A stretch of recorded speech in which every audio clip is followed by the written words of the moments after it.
Olá pessoal, boa noite. Eu sou Alessandro Molon, líder da oposição na Câmara dos Deputados ao governo Bolsonaro.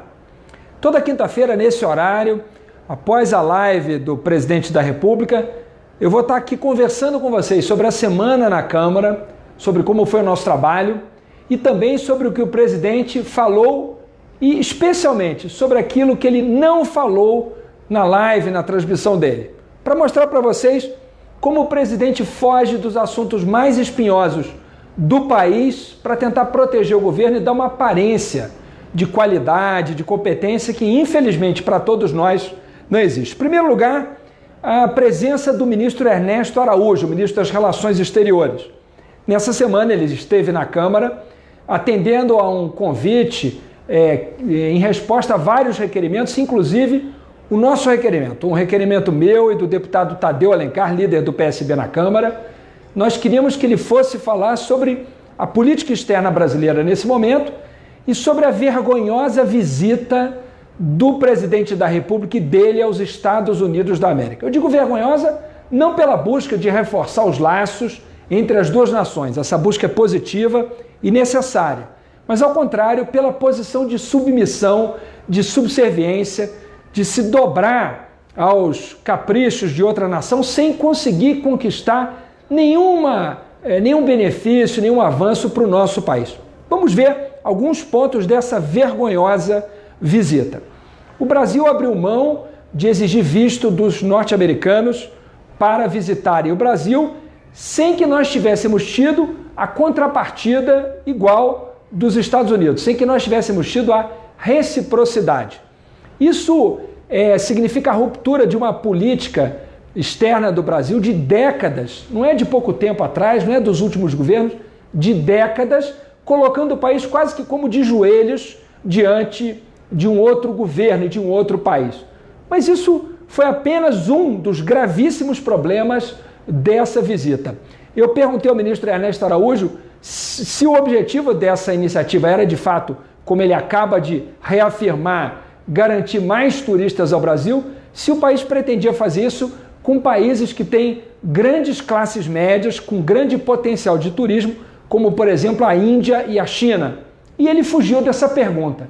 Não respondeu essa pergunta na Câmara, porque, no fundo, nós sabemos qual é a resposta.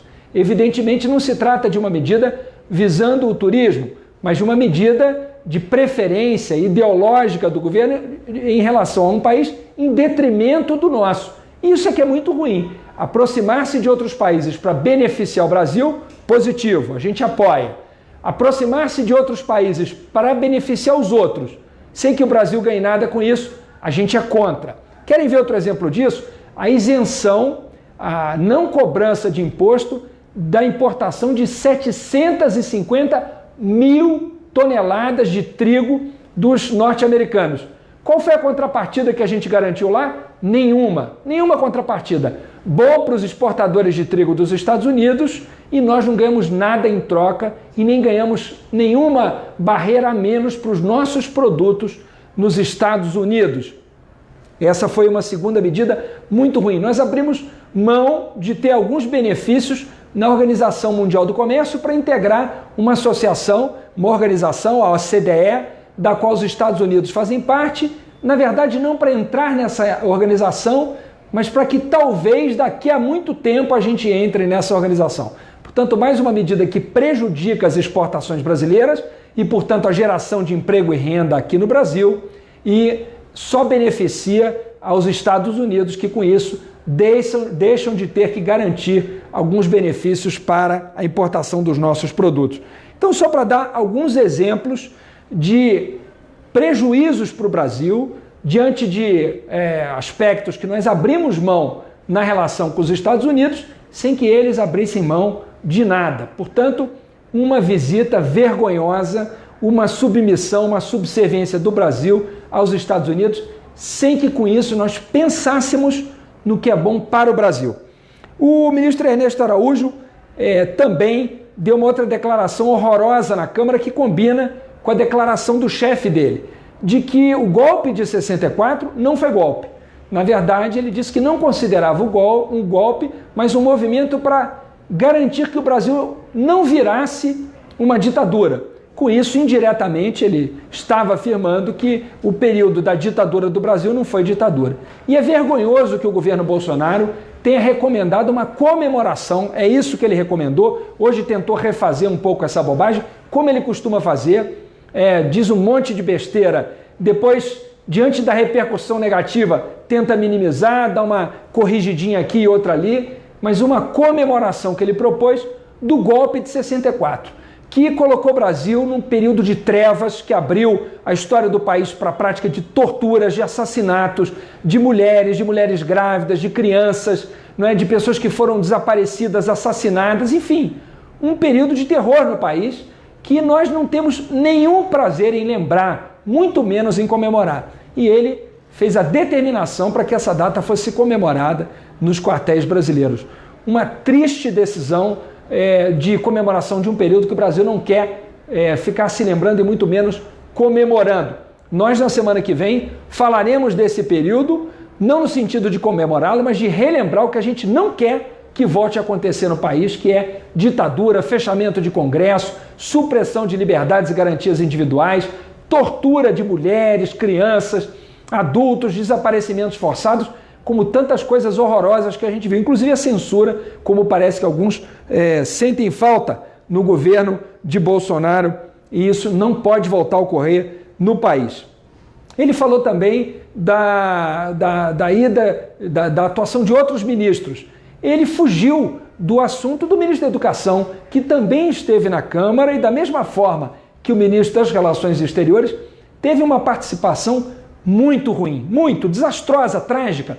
Ficou evidente para o país que essa é uma área apesar de ser tão estratégica e tão importante para o Brasil, que essa é uma área que está, de fato, abandonada pelo governo, completamente perdida, com um ministro que não tem a menor noção do que fazer na pasta, que é o ministro Vélez. Foi uma presença triste, sem precedentes na história da Câmara, um desastre completo, sem ter levado um plano concreto, um projeto, sem saber os dados, sem saber os números, não é?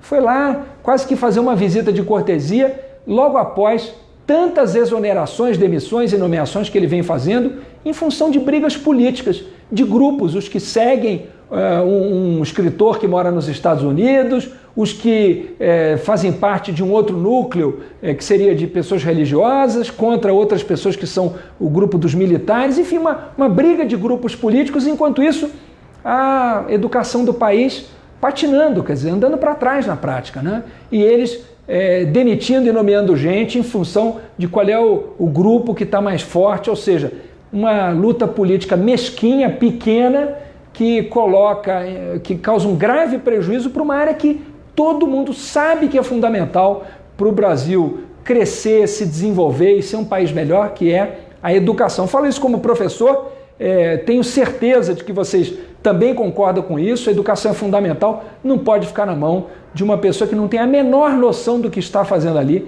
que é o ministro Vélez. O problema disso é que, no fundo, o presidente da República também não tem a menor noção do que está fazendo ali no fundo, né?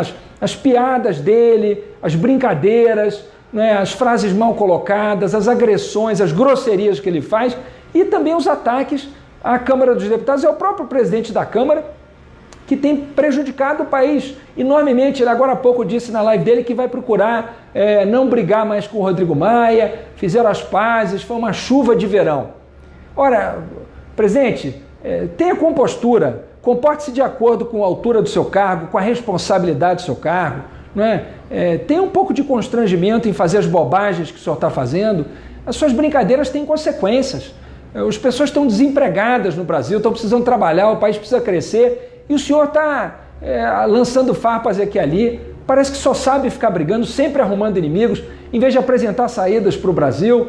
Vocês estão percebendo, pessoal, como o país está perdido, como o governo está sem rumo. É um governo incompetente, sem articulação política na Câmara, e tanto isso é verdade que eles não conseguiram mandar o ministro da Economia defender a proposta de reforma da Previdência. Nós apresentamos o primeiro requerimento também na Comissão de Constituição e Justiça, o deputado Tadeu Alencar e eu, pedindo a vinda do ministro da Economia, e ele tinha se comprometido a vir e faltou. E ele mesmo disse no Senado que não veio porque não teria quem o defendesse, nem os deputados do partido dele o defenderiam. Quer dizer, um desastre de articulação política esse governo, é um governo desorganizado de um jeito que nunca se viu, e isso, infelizmente, é o que a gente está testemunhando. Agora à tarde foi escolhido o relator da reforma da Previdência na Comissão de Constituição e Justiça, o deputado de primeiro mandato, não conheço o trabalho dele, não quero fazer qualquer pré-julgamento dele, porque sinceramente não conheço, e eu não sou irresponsável nem leviano para julgar uma pessoa que eu não conheço, mas é um deputado do partido do presidente da República. E outros deputados de partidos que apoiam o governo disseram, teve que ser do partido do presidente, porque nenhum outro partido quis a relatoria dessa reforma. Uma reforma que nem o presidente tem coragem de defender. Não é? Vocês, quem acompanhou a live dele, talvez tenha visto que ele quase se esqueceu desse assunto. Imagina, quase se esqueceu do assunto que ele diz ser o mais importante do governo dele. Ele não quer fazer essa reforma. Ele não acredita nessa reforma, porque ele sabe que essa reforma é cruel e injusta, sobretudo com os trabalhadores e as trabalhadoras. Ele, durante a campanha eleitoral, chamava a proposta de reforma da Previdência de Temer de crueldade, de desumanidade. E a dele, em alguns aspectos, é pior do que a do Temer. Em alguns aspectos, é pior do que a do Temer. Por isso ele tem vergonha de defender essa reforma. E, nesse sentido, quase se esquece de falar dela na live dele. Por quê? Porque, no fundo, isso é uma demonstração clara de que ele não tem coragem, ele tem vergonha da proposta que ele mandou.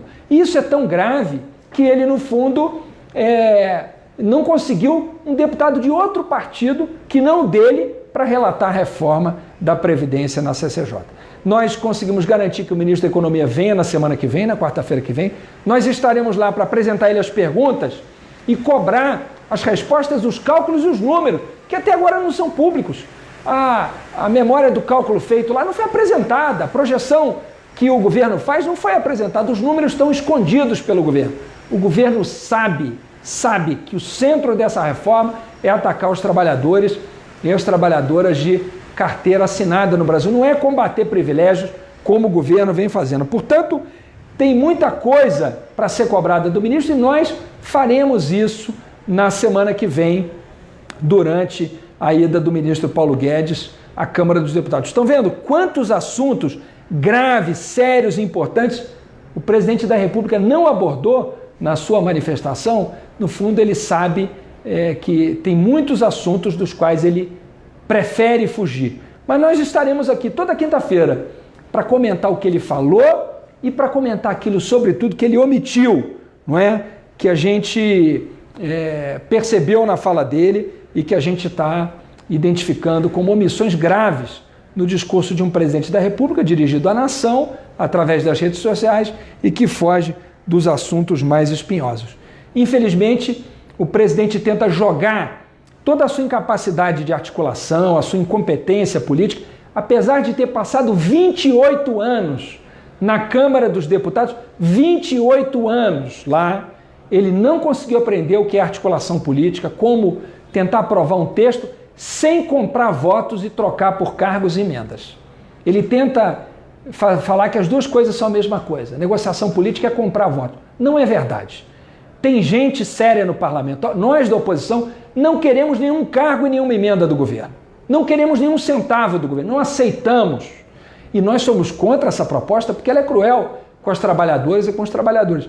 E ele que tente convencer as deputadas e os deputados com argumentos sólidos, com debate público, falando desse tema, da importância da reforma e não desqualificar o parlamento, como ele vem procurando fazer, colocando sobre o parlamento a culpa da incompetência dele. Dá para imaginar, pessoal, que num contexto tão grave como esse que o Brasil está vivendo, o presidente da República, na terça-feira de manhã, enquanto o seu ministro faltava à Comissão de Constituição e Justiça da Câmara, na terça-tarde, que ele se dá o desplante de ir ao cinema, assistir um filme, numa terça-feira de manhã.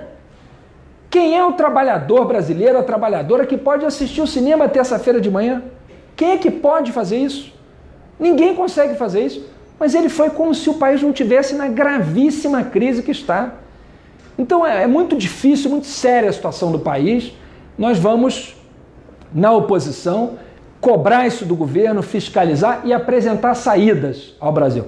Como, infelizmente, não há governo, o governo é de uma incompetência inimaginável, impossível de se prever, nós da oposição vamos apresentar alternativas ao país. Caminhos, saídas, rumos, para que o Brasil não fique à deriva como se encontra. Podem contar com o nosso trabalho, com a nossa luta, e na semana que vem a gente está de volta aqui conversando com vocês, falando da semana na Câmara e também fazendo a cobrança e a fiscalização do governo, como é dever de uma oposição séria e responsável, que vai apresentar alternativas para o país. Contem com a gente. Pessoal, muito obrigado pela atenção, pela companhia de vocês. Na quinta-feira que vem tem mais, a gente continua conversando. Muito obrigado, um abraço grande, um abraço forte e muito obrigado pelo apoio que vocês têm nos dado pelas redes, compartilhando os vídeos, compartilhando as nossas postagens no Twitter, no Facebook, no Instagram, enfim, todas as redes em que a gente se comunica. Eu quero agradecer muito a vocês por essa força que vocês têm nos dado, esse carinho, essa força tem chegado a nós, eu só tenho a agradecer. Um abraço grande, muito obrigado e uma boa noite para vocês.